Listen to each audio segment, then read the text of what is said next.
या देवी सर्वभूतेषु मां शैलपुत्री रूपेण संस्थिता नमस्तस्यै नमस्तस्यै नमस्तस्यै नमो नमः। ओम शैलपुत्री देव्यै नमः। आप सभी को शारदीय नवरात्रि के प्रथम दिवस की हार्दिक शुभकामनाएं।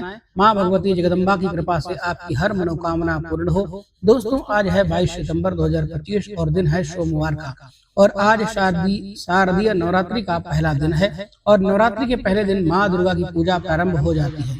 कलश की स्थापना करते हैं, अखंड दीपक प्रज्वलित करते हैं। इसके अलावा हम जवारे भी बोते हैं। तो बहुत सारी तैयारियां होती हैं आज के दिन की, और बहुत सारे विधि विधान भी होते हैं। और माँ दुर्गा की पूजा प्रारंभ होती है माँ दुर्गा के प्रथम स्वरूप माँ शैलपुत्री की पूजा से। तो आज की वीडियो में आपको संपूर्ण जानकारी, मतलब पहले दिन इस प्रकार से आपको कलश की स्थापना करनी है, और कलश की स्थापना करने का शुभ मुहूर्त क्या है, और आज नवरात्रि का पहला दिन है तो माँ शैलपुत्री की पूजा किस प्रकार से करें, क्या स्वरूप है माँ का जिसका हमें ध्यान करना है, माँ को कौन सा भोग अर्पित करना है और कौन सा पुष्प अर्पित करना है जो कि माँ को अत्यंत प्रिय है, और किस रंग के वस्त्र धारण करके माँ की आराधना आज हमें करनी है। इसके अलावा कौन सा मंत्र जपें जिससे कि माँ की कृपा हमें शीघ्र ही प्राप्त हो। तो नवरात्रि व्रत के पहले दिन की संपूर्ण जानकारी आपको मैं बताने वाला हूँ। बहुत महत्वपूर्ण है आज की वीडियो, पूरा जरूर देख लीजिए। और अगर वीडियो अच्छी लगे तो इसे लाइक भी जरूर कीजिएगा, क्योंकि आपके लाइक्स और कमेंट्स हमारे लिए बहुत महत्वपूर्ण होते हैं। यह एकमात्र जरिया है जिनसे हमें पता चलता है कि आपको यह वीडियो पसंद आई या नहीं, और आपके लिए यह वीडियो उपयोगी है। तो अगर वीडियो अच्छी लगे तो लाइक जरूर करिएगा। तो बात करेंगे आज की पूजा विधि के बारे में, लेकिन उससे पहले जानते हैं कि नवरात्रि के पहले दिन कलश की स्थापना करने का शुभ मुहूर्त क्या है। देखिए, आश्विन मास की शुक्ल पक्ष की प्रतिपदा तिथि का प्रारंभ होगा 22 सितंबर 2025 को सुबह 1:23 पर। प्रतिपदा तिथि का समापन हो रहा है 23 सितंबर को सुबह 2:56 पर। तो सूर्योदय कालीन तिथि के अनुसार शारदीय नवरात्रि 22 सितंबर 2025 को प्रारंभ हो रही है, और कलश की स्थापना करने का शुभ मुहूर्त रहेगा 22 सितंबर 2025 सोमवार को सुबह 6:09 से सुबह 8:06 तक 1 घंटा 56 मिनट की एक कुल अवधि होगी, जिस समय में आप कलश की स्थापना कर सकते हैं। मान लीजिए किसी कारणवश अगर आप कलश की स्थापना इस समय में नहीं कर पाते हैं तो आप अभिजित मुहूर्त में भी कलश की स्थापना कर सकते हैं। अभिजित मुहूर्त का समय रहेगा सुबह 11:49 से 12:38 तक। यह भी कुल 49 मिनट का समय है। इस समय में भी आप कलश की स्थापना कर सकते हैं। तो शारदीय नवरात्रि पर कलश की स्थापना करने के 2 शुभ मुहूर्त हैं। आप अपनी सुविधा के अनुसार इनमें से कोई भी मुहूर्त अपने अनुसार देख सकते हैं। और आज है शारदीय नवरात्रि का पहला दिन, और नवरात्रि के पहले दिन माँ भगवती दुर्गा के प्रथम स्वरूप माँ शैलपुत्री की पूजा की जाती है। माँ शैलपुत्री पर्वतराज हिमालय की पुत्री है, इसलिए इन्हें शैलपुत्री कहा जाता है। और इनकी आराधना करने से सभी प्रकार के मनोवांछित फल की प्राप्ति हो जाती है।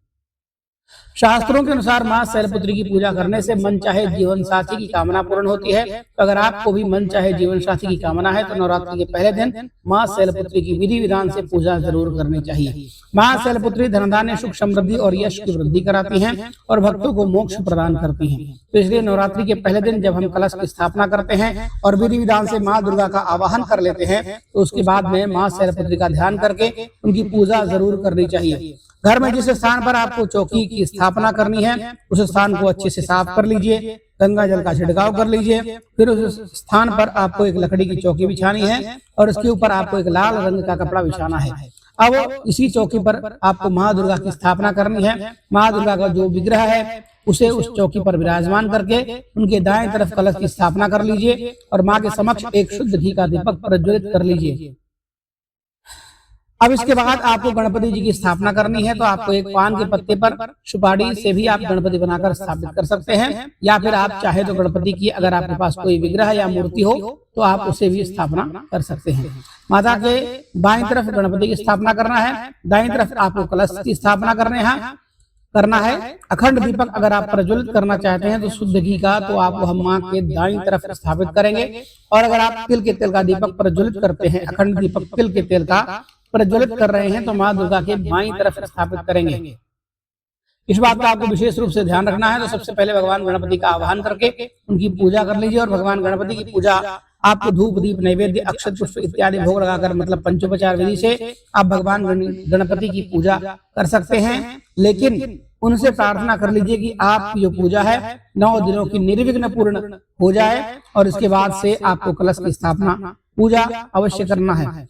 अच्छा हाँ, कलश की स्थापना आपको किस प्रकार से करना है, देखिए आपको एक पात्र लेना है, उस पात्र में आपको थोड़ा गंगा जल डालना है, फिर शुद्ध जल से उस पात्र को भर दीजिए। अब इसी पात्र में आपको एक सिक्का, सुपारी, अक्षत, लौंग, इलायची या वस्तुएं डालनी है, और फिर इसके ऊपर 5 पल्लव या आम का पत्ता रख करके एक नारियल ऊपर से पूर्ण पात्र के रूप में रख दीजिए। अब इसी के ऊपर नारियल की स्थापना कर देनी है। कलश की स्थापना करने से पहले कलश के नीचे आपको थोड़ा सा चावल जरूर रखना है, और हाँ, उसी चावल से आप चाहें तो अष्टदल कमल भी बना सकते हैं। इसी प्रकार से जब आप माँ दुर्गा की मूर्ति या प्रतिमा स्थापित करेंगे तो उन्हें भी आपको चावल का आसन अवश्य देना है, मतलब थोड़े से चावल माँ दुर्गा की प्रतिमा या मूर्ति के नीचे जरूर रखना है।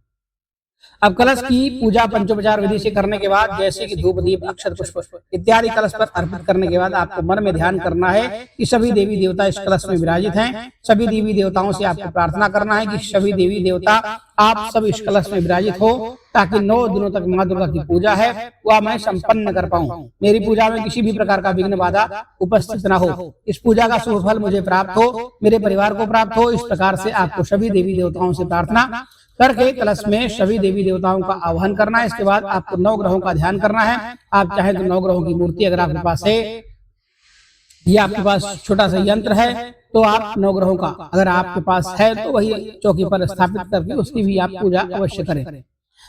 या 9 चावलों की जगह 9 चावलों की ढेरी बना करके आप इन्हें 9 ग्रह मानकर इनकी भी पूजा कर सकते हैं। साथ ही आपको आपकी कुल देवी कुल देवता का भी स्थान बनाना है। यदि आपके पास जगह है तो, नई जगह है तो पान के पत्ते के ऊपर थोड़े से गेहूं रख करके और आपकी कुल देवी कुल देवता का पूजन अवश्य करना है। सभी की पंचोपचार पूजा कर लें। जो भी आपसे पूजा विधि बन पाए उस प्रकार आप पूजा विधि कर लीजिए,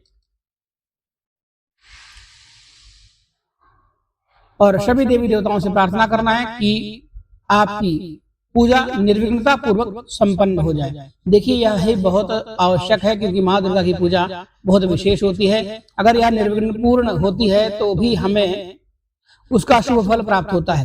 अगर बीच में कोई विघ्न आ जाता है, इसका मतलब है कहीं न कहीं हमारे घर में नकारात्मक ऊर्जा का प्रभाव बहुत अधिक है। इसलिए माँ से प्रार्थना की जाती है कि सभी देवी देवताओं से प्रार्थना की जाती है कि 9 दिनों की जो यह पूजा है पूरी तरह निर्विघ्नता रूप से हम पूर्ण कर पाए। तो सबसे पहले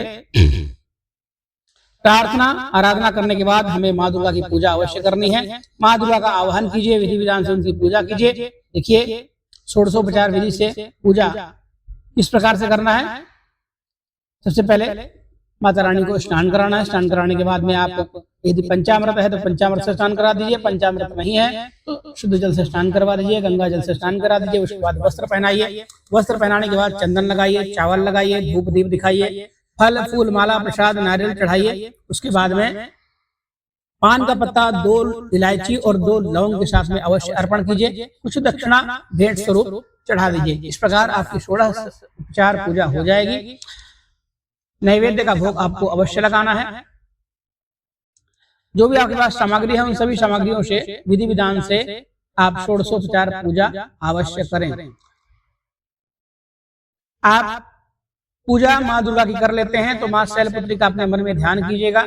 माँ शैलपुत्री का स्वरूप क्या है जिसका आपको ध्यान करना है। देखिए माँ शैलपुत्री का रंग गौर वर्ण का है। माँ शैलपुत्री बैल पर सवार होती हैं और वे एक हाथ में त्रिशूल तो दूसरे हाथ में कमल का पुष्प धारण करती हैं। चंद्रमा उनके मस्तक की शोभा बढ़ाता है। माँ शैलपुत्री का ध्यान करके सबसे पहले अपने हाथ में पुष्प ले लीजिए और फिर माँ का ध्यान कीजिए। माँ का ध्यान मंत्र है वंदे वांछित लाभाय चंद्रार्ध कृतशेखराम वृषारूढ़ शूलधरा शैलपुत्रीं यशस्विनी। माँ का बीज मंत्र है ओम ह्रीं शिवाय नमः, ह्रीं शिवाय नमः। यह माँ का बीज मंत्र है। और एक मंत्र और नोट कर लीजिए, ओम देवी शैलपुत्री नमः।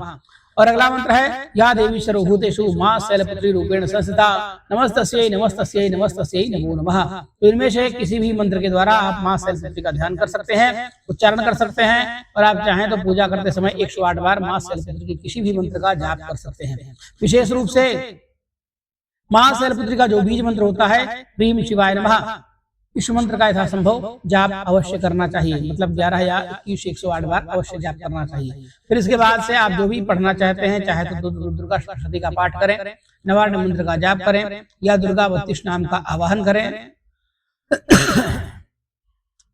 पाठ करने के बाद माँ शैलपुत्री का आवाहन करके आपको विधि विधान से उनकी भी पूजा करनी है।